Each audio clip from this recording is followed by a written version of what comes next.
Reflecting Christ, January 10th, the image of the divine to shine through. Matthew 5:48, be you therefore perfect, even as your Father which is in heaven is perfect. The ideal of Christian character is Christ-likeness. As the Son of Man was perfect in his life, so his followers are to be perfect in their life. Jesus was in all things made like unto his brethren. He became flesh even as we are. He was hungry and thirsty and weary. He was sustained by food and refreshed by sleep. He shared the lot of man, yet he was the blameless Son of God. He was God in the flesh. His character is to be ours. Christ is the ladder that Jacob saw, the base resting on the earth and the topmost round reaching to the gate of heaven, to the very threshold of glory. If that ladder had failed by a single step of reaching the earth, we should have been lost. But Christ reaches us where we are. He took our nature and overcame, that we through taking his nature might overcome. Made in the likeness of sinful flesh, he lived a sinless life.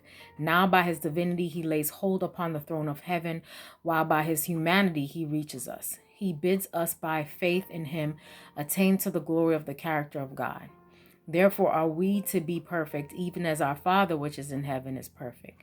Jesus had shown in what righteousness consists and had pointed to God as its source. Now he turned to practical duties. In almsgiving and prayer and fasting, he said, let nothing be done to attract attention or win praise to self. Give in sincerity for the benefit of the suffering poor. In prayer, let the soul commune with God. In fasting, go not with the head bowed down and heart filled with thoughts of self. It is he who yields himself most unreservedly to God that will render him the most acceptable service. For through fellowship with God, men become workers together with him in presenting his character in humanity. The service rendered in sincerity of heart has great recompense. Thy Father which seeth in secret himself shall reward thee openly. By the life we live through the grace of Christ, the character is formed. The original loveliness begins to be restored to the soul. The attributes of the character of Christ are imparted, and the image of the divine begins to shine forth. The faces of men and women who walk and work with God express the peace of heaven. They are surrounded with the atmosphere of heaven. For these souls, the kingdom of God has begun.